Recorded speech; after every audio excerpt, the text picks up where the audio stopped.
Hello everyone, आज हम standard 6 subject Sanskrit और उसमें पुनरावर्तनम 2 यानी रिवीजन 2 का हम आज वर्क बुक में अभ्यास करेंगे। क्वेश्चन नंबर 1 है right the following words neatly, यानी आपको यहाँ पर 8 शब्द दिए गए हैं, वो भी संस्कृत में शब्द दिए गए हैं। उन सभी 8 शब्दों को आपको यहाँ पर ब्लैंक्स दिए गए हैं 8, उसमें अच्छे अक्षरों से लिखना है। पहला शब्द है शुंडा, सृष्टि, कर्णो, पुच्छम, क्रीडति, अध, हय और श्व। इसके बाद है question number 2, match the columns A and B correctly. Column A और कॉलम बी ये है वह हाथी हाथी हाथी, यानी हस्ती हस्ती हस्ती, एलिफेंट एलिफेंट एलिफेंट। आपका जो एक लेसन है, लेसन 5 हस्ती हस्ती हस्ती, उसके यह सभी शब्द है। हस्ती का मतलब होता है हाथी, तो यहाँ पे हस्ती, कदली सदृशी, उदरम, कर्णो और दंतो, भंडाकारम, देवी सृष्टि, शूर्पाकारो, दीर्घो और शुंडा, ऐसे शब्द दिए गए हैं। हस्ती के सामने आएगा हस्ती, देवी सृष्टि। कदली सदृशी तो आएगा शुंडा, उदरम भांडाकारम शब्द, कर्णो तो शूर्पाकारो, दंतो तो दीर्घो।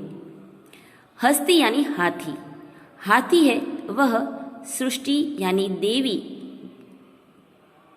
देव यानी भगवान का एक सृष्टि का एक अलौकिक सर्जन है, तो हमें देवी सृष्टि शब्द रखना है। कदली सदृशी, कदली यानी केले के समान उसकी सुंडा है, यानी सूंड है। उद्रम का अर्थ होता है पेट, पेट है उसका भांडाकारम जैसा है, तो हमें यहाँ भांडाकारम लिखना है। कर्णो यानी कान, कान उसके हैं सुपड़ा के जैसे, तो हमें यहाँ लिखना है शूर्पाकारो। दंतो, दंतो का मतलब होता है दांत, दंतो उसके कैसे हैं, दंतो दीर्घो है, तो हमें यहाँ पे दीर्घो लिखना है। इसके बाद है question number 3, right the names of the body parts given below in the correct boxes and label the diagram of the elephant given here. यानी आपको यहाँ पर एक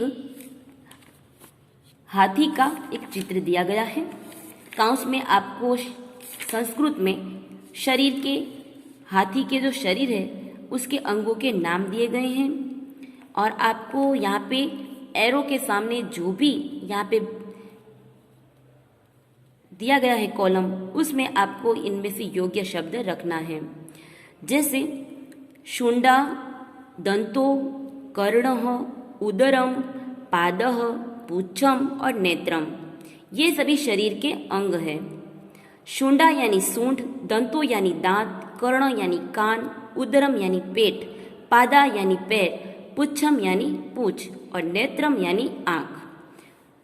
तो इन शब्दों का अगर हमें इसका अर्थ पता चल जाता है कि इसे क्या कहते हैं, तो हम इस शरीर के अंगों को जल्दी से लिख सकते हैं।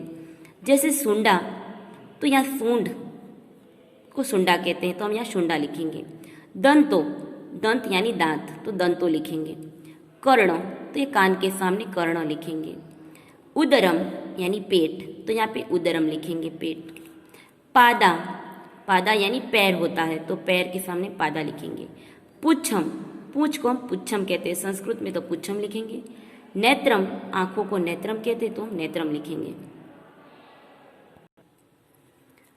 क्वेश्चन नंबर 4 है think carefully and fill in the given boxes correctly, यानी आपको यहाँ पे बॉक्स दिए गए हैं, उसमें आपको विचार करके लिखना है। जैसे हय, अध और श्व, 3 आपको ब्लैंक्स दिए गए हैं। हय का मतलब होता है बीता हुआ, कल। अध यानी आज, और श्व यानी आने वाला जो कल। कल रविवार था, आज सोमवार है, तो आए दिन मंगलवार होगा, क्योंकि सोमवार के बाद आता है मंगलवार। इसके बाद सेकंड देखते हैं, कल बुधवार था, आज गुरुवार है, तो आने वाले कल में शुक्रवार होगा, यानी शुक्रवासरः लिखेंगे। इसके बाद कल गुरुवार था, आज शुक्रवार है, और आने वाले कल में शनिवार होगा, तो हमें यहाँ पे शुक्रवार के बाद आने वाले कल में शनिवार आता है तो हमें यहाँ पे शनिवासरः लिखना है। गुरुवार के बाद आता है शुक्रवासरः, सोमवार के बाद आता है मंगलवासरः, और सोमवार से पहले रविवासरः, गुरुवार से पहले बुधवासरः और शुक्रवार से पहले आता है गुरुवासरः। तो ह का मतलब होता है बीता हुआ, अध का मतलब आज, और आने वाले कल को हम श्व कहते हैं। तो इस तरह से हमें विचार करके हमें लिखना है।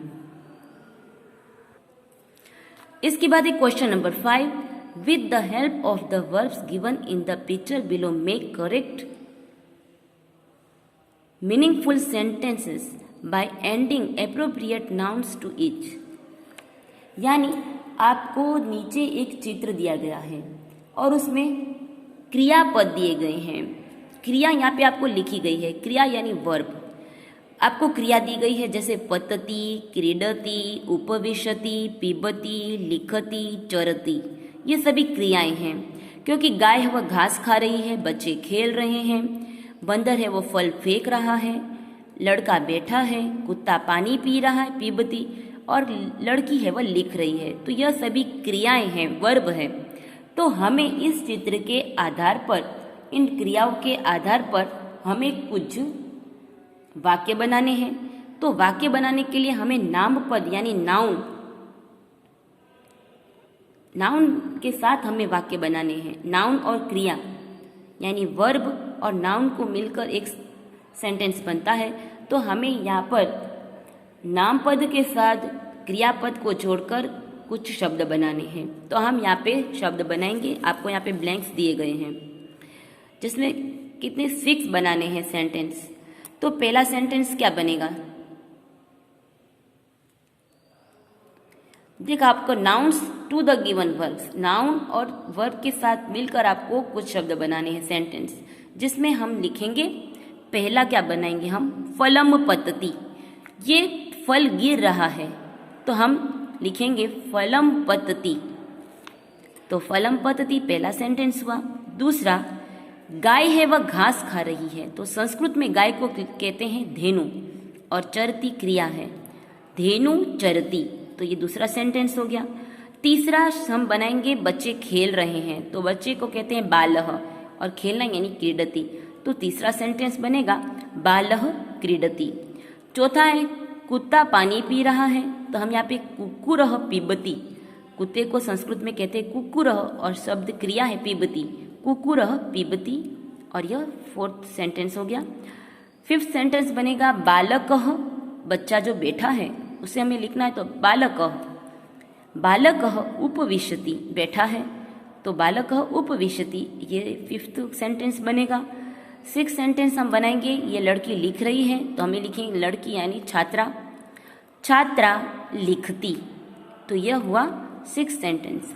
और एक हम सेंटेंस बना सकते क्योंकि यह बंदर है वह फल है वह फेंक रहे हैं, तो फेंकने को संस्कृत में क्षिपति कहते हैं, तो बंदर को हम संस्कृत में लिखेंगे वानरः और फलम, तो सेंटेंस बनेगा वानरः फलम क्षिपति, यानी बंदर फल फेंक रहे हैं, वानरः फलम क्षिपति।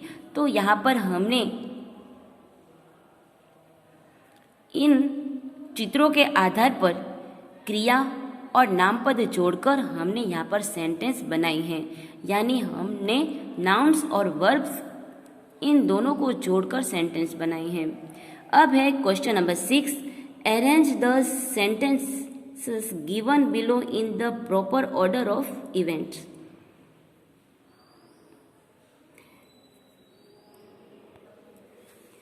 सिक्स्थ क्वेश्चन है, arrange the sentences given below in the proper order of events, यानी आपको घटनाक्रम के आधार पर इन वाक्यों को लिखना है। जैसे यह कुछ वाक्य दिए गए हैं, जैसे काकः सुवर्णहारम अपहरति, सर्पः एकम क्षावकम खादति, काका नदी प्रति गच्छति, अधुना सुखेन वसामि, तत्र राजकुमारी स्नानम करोति। तो ये सभी शब्द आपके लेसन नंबर 8 जो काकस्य चातुर्यम है, तो उसके ये सभी सेंटेंस हैं। तो हम यहाँ पे आंसर लिखना है कि the correct proper order of events. तो इसमें से पहले पाठ में जो शब्द वाक्य आ रहे हैं वह वाक्य है सर्पः एकम शावकम खादति। इसे हम पहले सेंटेंस में लिखेंगे। दूसरा सेंटेंस लिखेंगे काकः नदी प्रति गच्छति। ये इस तरह का घटना दूसरी बार घटती है। तीसरा घटना हुआ है तत्र राजकुमारी स्नानम करोति। इसके बाद आता है कि काकः सुवर्णहारम अपहरति। और इसके बाद हम फिफ्थ सेंटेंस लिखेंगे अधुना सुखेन वसामि। तो इस तरह से हमने इन 5 सेंटेंस को पाठ के क्रम के अनुसार यानी लेसन के क्रम के अनुसार हमने लिखा है। तो विद्यार्थी मित्रों, आपका यहाँ पर लेसन है पुनरावर्तनम 2। उसके वर्कबुक के सभी क्वेश्चन आंसर यहाँ पर पूरे होते हैं।